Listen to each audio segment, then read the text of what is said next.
All I knew was like, I'm never having sex. Like, I'm like, I don't ever want to do that. Yeah. I don't want nobody to ever touch me. Yeah. Like, I was really like, I don't want none of that. Uh-huh. Nobody touch me, please. Just leave me alone, Yeah. you know? And they knew I was a virgin because I said it. I'm like, nah, like I'm not doing that. Yeah. And she's like, no, you have to do that if you're going to stay here with us. Wow. And so they ended up telling someone. I don't want to say too much information because Yeah. I know way too much.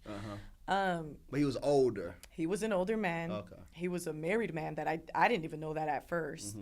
And they kept trying to, he was the chief of that group of people. Gotcha. And so it was his neighborhood.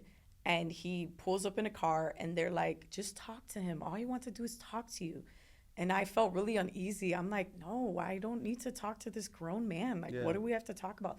They're like, please just talk to him. It's fine. And so, like an idiot, I got in the car, and he ended up driving far out, took us to like something that was like the Star Motel.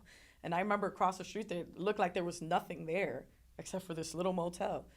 And so he goes inside, and I'm just there like what is happening? Yeah. Like, I should have just got out and ran, but my head wasn't thinking that still. Like, for some reason, I still didn't think like I was in danger or anything. Yeah. It was just more like uncomfortable. And then this man comes back and like just takes me out the car and he's like, let's go. And I'm like, okay. So I walk with him into this room and he just pretty much, he sat down, he puts a bunch of weed there and he's like, this is how it's going to go. He's like, either you give it to me or I'm going to take it from you. Wow. Yeah. That moment just, wow, that was hard. That was hard because I remember pleading with this man. Like, I'm a 14-year-old girl at this point, and I'm begging him.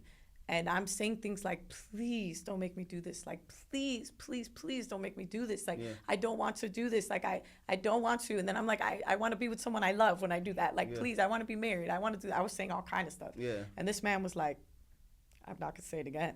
Dang. Like, either you give it to me or I'm going to take it from you. So you got two decisions here. And he's like, and if I take it from you, it's going to be way worse.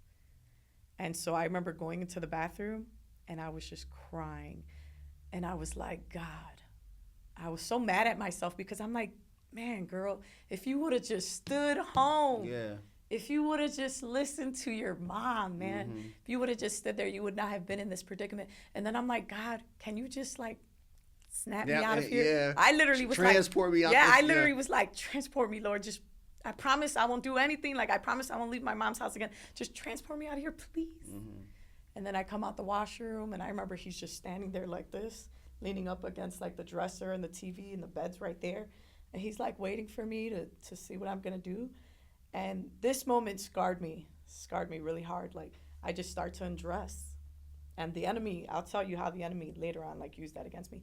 But I start to undress. And he's just loving every minute of it. I lay down and he got on top of me, and the rest is history. It was the most painful thing I've ever experienced in my life. And yeah, he was having the time of his life. I was there crying. And then he got up, he got dressed, he left, and I stayed in the bed like, okay. And then he came back with another man and then a woman. Yeah. Another man and a woman. This guy was younger though. He was way younger than him. He looked like 20s or maybe 19, 20, like. And then there was a woman. And this woman, they were literally like, it was weird, like almost like they were happy for me or congratulating or something. And he told her, like, you're going to take care of her and then I'm going to take her from you. So she ended up taking me back to her place where she was keeping tabs on me. And I couldn't leave. I couldn't do nothing. And she was preparing me for him. I don't even know. So weird. Grown woman. Evil. Pure evil. Yeah. Pure evil, bro. And so yeah, so at one point he ends up picking me up from her house. And it was my turn now to go back to his house. And where he me every day, repeatedly, telling me to do things. And it was wild because he was married. When I walked, okay, so I first walk into this house, there's another girl. And she looks fairly young. She does not look an older woman or anything. He looked old. And she was like, I don't know if I can guess, maybe 20s, late 20s or something. And Yeah, she said hi. She was like, welcome. She was This nice. was his wife? Yeah, they were What? married. He said when she would leave from work is when he would do that to me. So in that moment, he's like, honey, I found this runaway on the streets. Like, he gave her a story. Wow. I really want to help her. Like, blah, blah. The wife's like, okay, yeah, gave me a hug. Like, she was sweet. And, yeah, she would go to work, and then it would happen all over again. And then he would tell me things like, you think you're the first? You're not the first? He's like, I did that to her. He literally said he took her from her family's house when she was young. So she had to know then. It Yeah, wasn't like probably. So this was a street guy, or did he have a? So he was. It was no nine. He didn't have a 9 to 5 job or anything like that. He was just a street dude. Straight street. Yeah, and then he would tell me things like, "You can't leave from this house. I got guys watching all around. If you leave, they'll know. They'll kill you." And he would always tell me like, "You aren't the first, and you're not the last. Like we've done things around here that you don't know about. Wow. You know." Yeah. So I had a lot of fear, man. Lots of fear. Lots of anxiety, depression. Like he would leave the house and I knew I couldn't leave. She was gone. I would just fall to my knees again and just start crying. And then I would sing too, because music was always in me, and I would just sing songs, and I'd just sing of my pain, sing songs.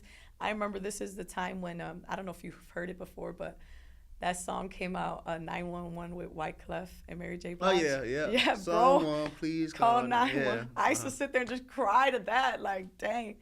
You know, sometimes I feel like I'm a prisoner, that line she uses, and I'm just like, man. So that, I feel like that was like 2 months of my life where I was You stuck. still 14. Mm-hmm. Wow. 2 months of my life held captive in that man's house. And there came a point where I believe like God just gave me the wisdom, the strength or something. And I just put two and two together. I'm like, when she's home, he acts differently.